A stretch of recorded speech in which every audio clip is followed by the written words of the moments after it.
Mayor Brancanier still has 8 months left in office, but before he leaves, one of his main goals is to improve the relationship between the province and the city, as he feels the province is too overly involved in council affairs. For State News File, I am Jivanya Reddy. Mayor Dave Brancanier says he supports anyone who's willing to take on the challenge to run in this fall's election. Former Alderman John Lord is also in the race, and Alderman Rick McIver says he'll announce his decision to run at a fundraiser dinner. For State News File, I'm Jivanya Reddy. Even though the municipal elections are in the fall, Mayor Brancanier is ensuring Calgarians that the city is moving forward. He hopes to accomplish many of his goals that he set out by the end of this year, including the west leg of the LRT line. Earth Day may just be one day of the year, but you can make it every day by participating in many environmentally friendly activities. So go out there and get your green on. For State News File, I'm Jivanya Reddy.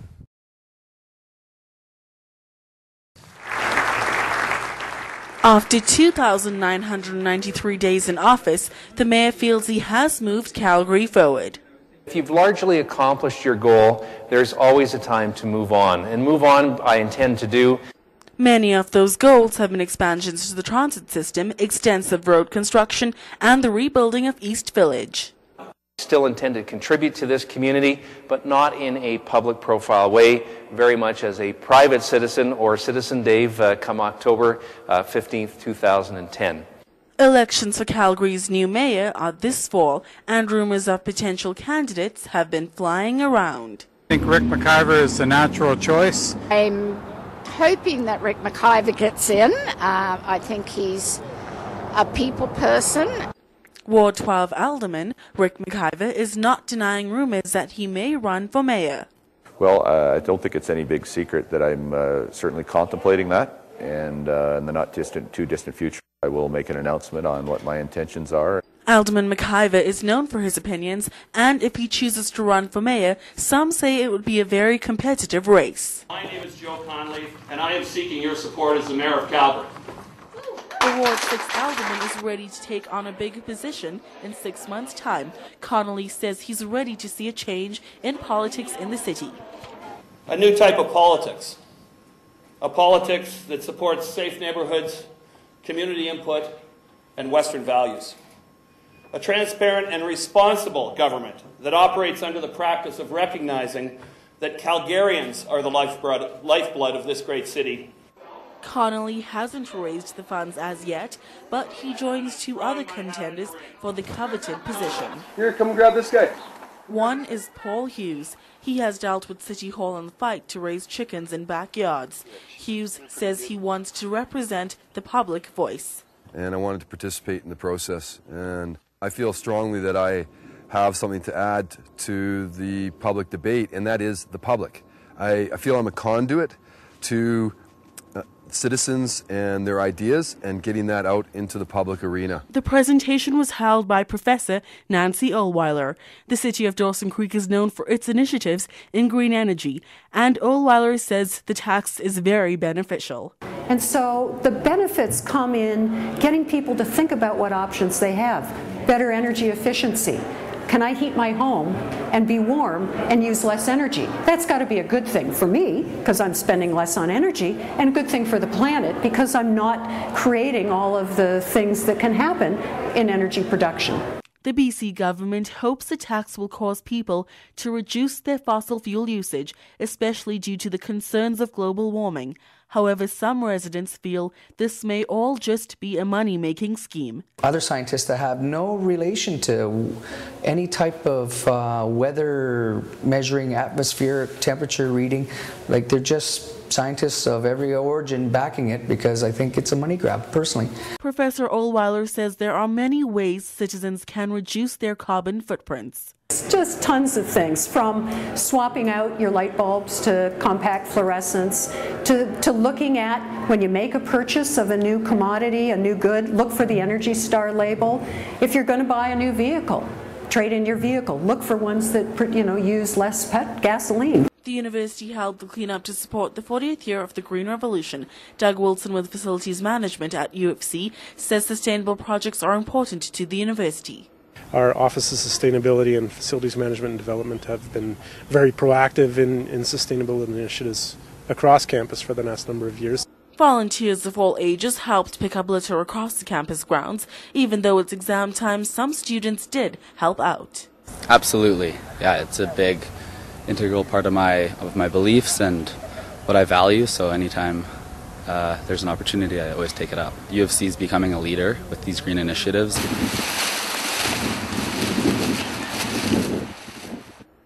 The U of C hopes to make this a regular event.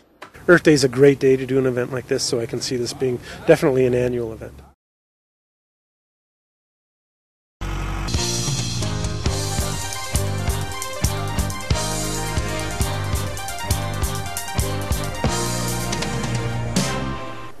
Good afternoon and thanks for joining us as we recap the top local stories from around the Peace region. I'm Jivanya Reddy. The city of Dawson Creek is always faced with requests from residents, but one letter at a recent council meeting caught our eye. Jamie Moranka headed down to 97th Avenue and 6th Street to check out what is happening with snowblowers moving gravel onto residents' lawns. Take a look. Most of us thought it was the time of the year where we get to change our winter tires for summer ones, but hopefully you didn't jump the gun. Katie Wangler is the parts woman at a local auto shop and dealer. She explains when you should have your winter tires taken off and all seasons or summers put on. Currently, Dawson Creek shares some of its potable drinking water with the oil and gas companies in the surrounding area. As of now, taxpayers have to front the water bill for them. Well, not anymore. Thanks to a new city initiative, Jamie Moranka has more. The Fort St. John Senior Flyers have returned from a 2-game road trip in which the team traveled to Whitehorse to take on the Huskies in a pair of exhibition games over the weekend. On Friday night, the Flyers led 2-0 after 1 and used 3 second-period goals on a route to a 6-3 win. Leading the way offensively for the team was Andrew Durton, who scored 2 goals and added 1 assist for a 3-point game. Good afternoon, I'm Jivanya Reddy for State News File. A freak accident took place in the small town of Dayside, Alberta. A freight train slammed into a car, instantly killing Tamara Ann Cameron and leaving her son Tyler John Element severely injured. A spokesperson for Canadian Pacific says the crossing was controlled and the lights and bells were in working order. There is growing concern over the issue of predators luring children over the internet for sex. The Calgary Catholic School District is adding internet safety lessons and resources to their curriculum. They are also informing parents about the dangers of new technologies. New Energy Minister Ron Lipert feels his government needs to examine ways to moderate the pace of oil sands development. Lipert wants to make sure oil sands development doesn't exceed the capacity of the province's infrastructure.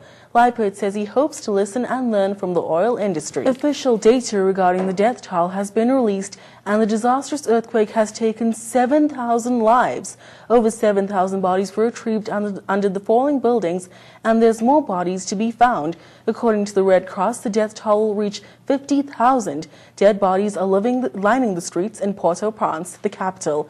Among the dead are 4 Canadians, and Foreign Minister Lawrence Cannon announced today that about 1,415 Canadians are still missing in Haiti.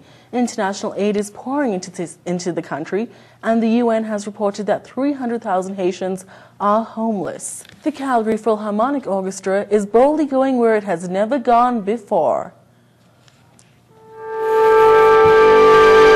The orchestra is going intergalactic in the concert event highlighting the music from Star Trek. The concert will have everything from the original theme song of the 1960s TV pilot to the score from the 2009 blockbuster film. The show is hosted by Starfleet's Robert Ricardo and John Delancey, better known as the Doctor and Q. As the CPO's journeys into a new realm, it hopes to attract a new audience to classical music.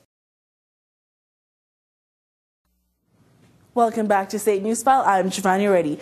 Well, there are no winter storms across the country today, and it's feeling a lot like spring is in bloom. Looking at Western Canada, that low pressure system is moving from Alberta to Regina and Winnipeg, bringing really unstable conditions. As you can see, Vancouver 13 degrees, mix of sun and clouds. They didn't have rain today, but rain is predicted in the forecast for tomorrow, so people in Vancouver can expect a really wet weekend. Moving on to Eastern Canada, the low pressure system is moving towards Western Ontario, and Toronto, you can see mix of sun and clouds, 17 degrees. they will be experiencing thunderstorms tomorrow. And now the Maritimes have been having some really dreary weather these past couple of days. Lots of clouds in St. John's, and as you can see, Halifax 10 degrees. But that will change. They will be seeing some sun coming up the next few days. Now, if you're going on vacation, check out the resorts. Karina, I'm actually envious of you getting to sit inside. I'm freezing out here. It's about 1 degree, just really windy, and I have no gloves on. My umbrella might fly away.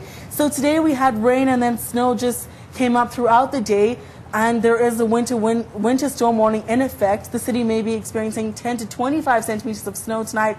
So if you don't have anywhere to travel, I would suggest staying at home. Tonight will just be slippery and slushy on the roads and just terrible, terrible visibility out there. However, if you are a student and have to get to State tomorrow for exams, State has issued an email to students saying that they should prepare ahead of time to make sure that they do get to their exam on time. And Katrina, before I fly away, back to you.